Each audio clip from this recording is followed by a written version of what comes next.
Hello everyone, how are you all doing? I hope all of you are doing great. So in this video, you can see that we are going to solve a sample paper for periodic test or unit test of class 7th Hindi Malhar. देखिए, sample paper start करने से पहले दो तीन चीजें मैं discuss करना चाहूंगी। दूसरे वाले चैनल पे बहुत सारे सैम्पल पेपर अपलोड हो रहे हैं, कल्याण टीवी चैनल, वहां भी आप प्रैक्टिस कर सकते हैं और वहां हो चुके हैं तो यहाँ भी कर सकते हैं। नाउ मैं क्लास 8th की वीडियो बहुत जल्दी अपलोड कर दूंगी। बहुत सारे बच्चे शिकायत कर रहे हैं, प्लीज अंडरस्टैंड, थोड़ी तबीयत ठीक नहीं है इस वजह से, बट जैसे ही 2-3 दिन से मैं अच्छा फील कर रही हूँ। आप देख सकते हैं 6-6 7-7 वीडियो एक दिन में अपलोड कर रही हूँ।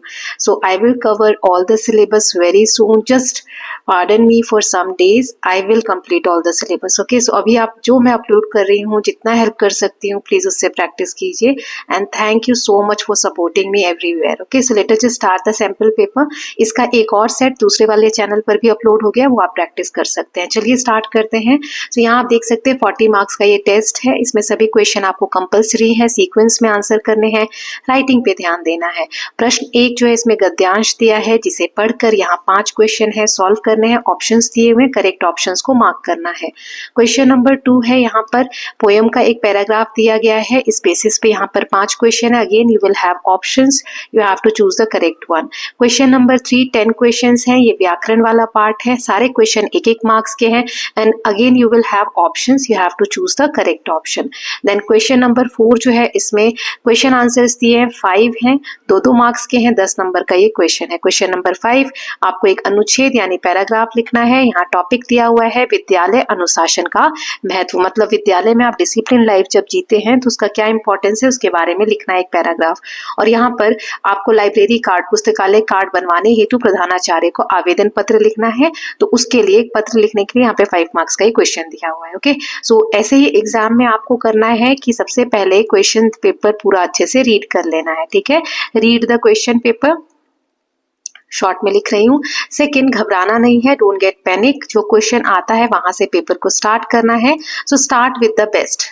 ठीक है, सबसे जो सिंपल लग रहा है, जो लगता है कि मैं अच्छे से लिख सकता हूँ या लिख सकती हूँ, उससे स्टार्ट करना है।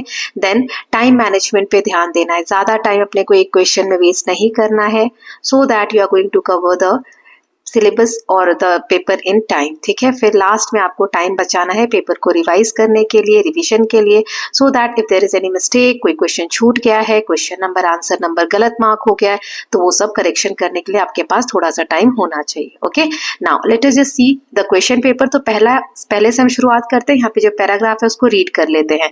आदित्य प्रतिदिन स्कूल जाते समय रास्ते में लगे पेड़ों को देखता था।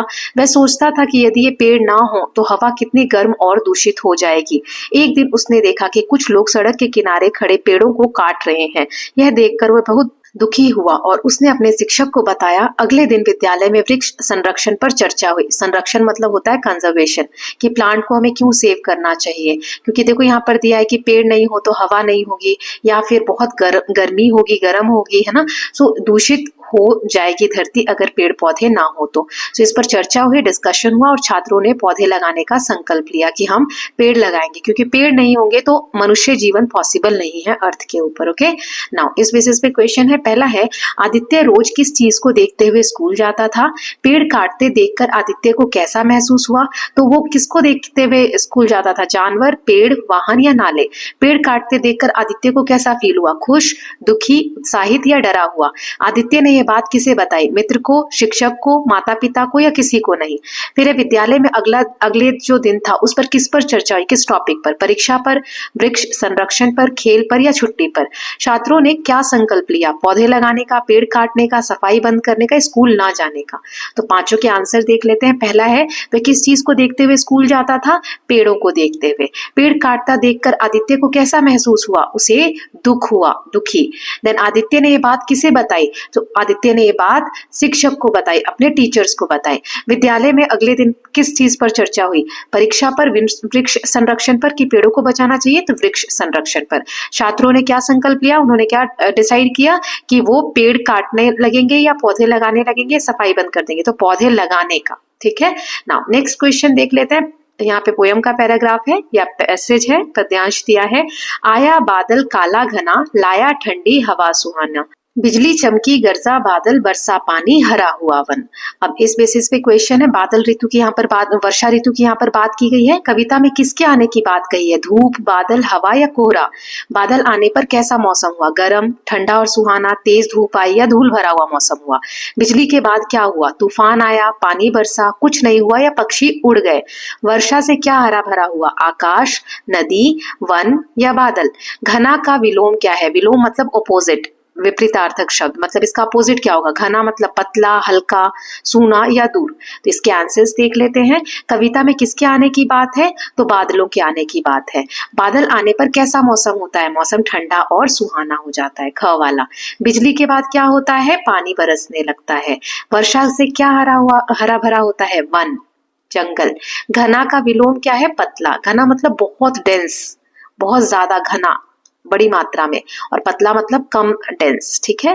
नाउ नेक्स्ट क्वेश्चन नंबर 3 है, व्याकरण है, सही विकल्प हमें चुनने हैं। एक एक करके हम 5-5 क्वेश्चन करके 2 बार में देखेंगे। सो 5 क्वेश्चंस है। विद्यालय किस संज्ञा का उदाहरण है? एग्जाम्पल है, विद्यालय कौन सी संज्ञा है? जातिवाचक, व्यक्तिवाचक, द्रव्यवाचक या समूहवाचक? राम ने खाना खाया, यहाँ राम किस कारक में आता है? अपादान, संबोधन, कर्ता कारक या अधिकरण? सुबह सुबह ये कौन सा समास है? अव्ययी भाव, द्वंद्व, तत्पुरुष समास या बहुव्रीहि समास? हिंदी में वर्ण कितने प्रकार के होते हैं? 2, 3, 4 या 5? शांत का विलोम क्या है? विलोम मतलब अपोजिट शब्द। शांत के लिए क्या होगा? स्थिर, शोरगुल, धीमा या अच्छा? तो इनके आंसर्स देख लेते हैं। पहला, विद्यालय कौन सी संज्ञा है? जातिवाचक संज्ञा है। देन राम ने खाना खाया, राम यहाँ पर कर्ता कारक है। कर्ता मतलब जो काम को करता है।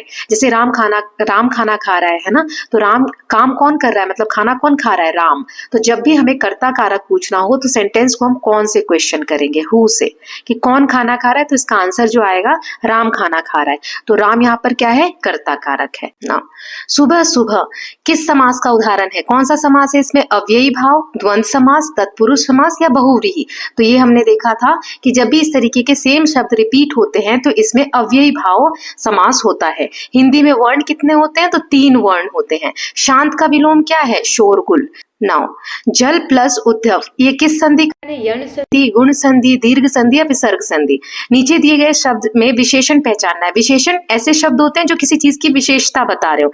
जैसे सुंदर चिड़िया उड़ रही है, तो इसमें उड़ रही है, सुंदर, चिड़िया या रही, कौन सा इसमें विशेषण शब्द है? किस, ये जो वर्ड है किस शब्द भेद में आता है? सर्वनाम, क्रिया, संज्ञा या अव्यय? आकाश में बादल थे, यहाँ में, ये जो में लिखा है ये क्या है? क्रिया है, संयोजक है, विभक्ति चिन्ह है या उपसर्ग है? फिर जल शब्द का पर्यायवाची क्या है? दीपक, अमृत, पानी या ध्वनि? चलिए देखते हैं यहाँ पर आंसर्स। सो जल और उद्धव ये कौन सी संधि है? तो यहाँ पर आंसर आ जाएगा गुण संधि। ठीक। नीचे दिए शब्द में विशेषण क्या है? सुंदर चिड़िया, जो विशेषता बताते हैं चिड़िया कैसी है? सुंदर है। सुंदर यहाँ पे विशेषण है। किस, ये जो शब्द है इसमें कौन सा शब्द भेद है ये? तो यहाँ पर है सर्वनाम। जैसे हम कहते हैं ना राम ने खाना खाया, तो किसने? राम क्या है? संज्ञा, और संज्ञा के जगह पे जो शब्द यूज होते हैं उन्हें हम सर्वनाम कहते हैं। तो किसने खाना खाया, तो किस जो वर्ड है वो किसके लिए आ रहा है? राम के लिए आ रहा है, यानी सर्वनाम। आकाश में बादल थे, ये जो में है ये विभक्ति चिन्ह है। देन जल शब्द का पर्यायवाची क्या है? तो पानी। ओके। नाउ क्वेश्चन नंबर 4 देख लेते हैं। यहाँ पर हमें प्रश्नों के उत्तर लिखने हैं। 5 क्वेश्चंस हैं, ये आप देख सकते हो। कहानी नहीं होना बीमार का मुख्य संदेश क्या है? कविता गिरधर कबीराय की कुंडलिया में कवि किस जीवन मूल्य पर जोर देते हैं? फिर बिरजू महाराज से साक्षात्कार में महाराज ने अपने नृत्य जीवन के बारे में क्या कहा? फिर कविता चिड़िया में स्वतंत्रता का भाव कैसे व्यक्त किया गया है? कविता वर्षा बहार प्रकृति में किस परिवर्तन को दर्शाती है? तो आंसर्स देख लेते हैं। नहीं होना बीमार का मुख्य संदेश क्या है? इस कहानी का मुख्य संदेश यह है कि बिना कारण बीमारी का बहाना बनाना गलत है। लेखक बताता है कि वास्तविक बीमारी बहुत कष्टदायक होती है। रियल में जब बीमार होते हैं तो बहुत प्रॉब्लम होती है, जबकि झूठ बोलकर बीमार बनना गलत आदत है। जिम्मेदारी से बचने के बजाय हमें सत्य और अनुशासन अपनाना चाहिए। जो गिरधर कबीराय की कुंडलियां हैं उसमें कवि किस जीवन मूल्य पर जोर दे रहे हैं? तो कवि जीवन में धैर्य, समझदारी और संयम का महत्व बताते हैं। वे कहते हैं कि चिंता करना और जल्दबाजी करना नुकसानदायक होता है। हमें बीती बातों पर दुखी होने की बजाय सही तरीके से वर्तमान को समझदारी से जीना चाहिए ताकि आगे आने वाला जीवन हमारा अच्छा हो। देन थर्ड क्वेश्चन देख लेते हैं। बिरजू महाराज से साक्षात्कार में महाराज ने अपने नृत्य जीवन के बारे में क्या बताया? उन्होंने बताया कि उन्होंने बचपन से ही कथक सीखा और लगातार अभ्यास करते रहे, प्रैक्टिस करते रहे। उनके परिवार में ये कला पीढ़ियों से चली आ रही थी। वे मानते हैं कि मेहनत, लगन और गुरु का मार्गदर्शन कलाकार को महान बनाता है। कविता चिड़िया में स्वतंत्रता का भाव कैसे व्यक्त किया गया है? कविता में चिड़िया जो है वो खुले आकाश में उड़ते हुए आनंद अनुभव करती है। वह किसी बंधन में नहीं रहना चाहती। उसकी उड़ान उसके स्वाभिमान, स्वतंत्रता और आत्मविश्वास का प्रतीक है। वो किसी पिंजरे में कैद होकर नहीं रहना चाहती। वो आकाश में उड़कर, खुले में रहकर, स्वतंत्रता से जीकर खुश है। कविता में चिड़िया स्वतंत्र और प्रसन्न दिखाई देती है। देन फिफ्थ क्वेश्चन है, कविता वर्षा बहार प्रकृति में किस परिवर्तन को दर्शाती है? कविता में वर्षा आने के बाद प्रकृति में जो बदलाव आए हैं उसको सुंदर ढंग से प्रस्तुत किया गया है। बारिश से मिट्टी महकने लगती है, पेड़ पौधे हरे हो जाते हैं और वातावरण ताजगी से भर जाता है। वर्षा के कारण धरती नई ऊर्जा और जीवन से भर उठती है। देन नेक्स्ट है, 60 से 80 शब्दों में आपको एक पैराग्राफ लिखना है। टॉपिक दिया हुआ है विद्यालय अनुशासन का महत्व। अनुशासन यानी डिसिप्लिन। स्कूल में डिसिप्लिन लाइफ होना क्यों जरूरी है, क्यों इंपॉर्टेंट है? तो यहाँ पर मैंने एक एग्जाम्पल दिया है, आप खुद से भी लिख सकते हैं। विद्यालय में अनुशासन का बहुत महत्व है क्योंकि यह विद्यार्थियों को समय का मूल्य समझाता है कि समय कितना इंपॉर्टेंट है, टाइम को वेस्ट नहीं करना चाहिए। और यह हमें नियमितता सिखाता है, कंटिन्यूटी सिखाता है कि कोई भी काम हमें लगातार करना चाहिए, हमें टाल मटोल नहीं करनी चाहिए। नियमों का पालन करने से व्यवहार में सुधार आता है और पढ़ाई पर ध्यान केंद्रित रहता है। अनुशासन सीखने से विद्यार्थी जिम्मेदार, ईमानदार और आत्मनियंत्रित बनते हैं। मतलब सेल्फ कंट्रोल उनका होता है, वो खुद पे कंट्रोल कर सकते हैं। आगे चलकर ऐसे ही जो बच्चे होते हैं और यही जो आदतें जीवन में हम अपनाते हैं, जिसमें हम अनुशासन से जीते हैं, वो हमें सफलता जीवन में दिलाती है। इसीलिए विद्यालय में अनुशासन का पालन हर छात्र के लिए आवश्यक है।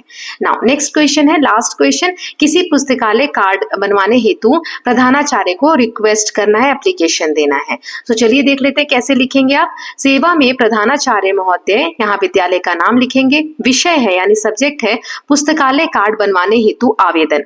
यहाँ लिखेंगे महोदय, सविनय निवेदन है कि मैं कक्षा 7 का विद्यार्थी हूँ या फिर की विद्यार्थी हूँ। मुझे पढ़ने का शौक है और नियमित रूप से पुस्तकालय से पुस्तक लेना चाहता हूँ।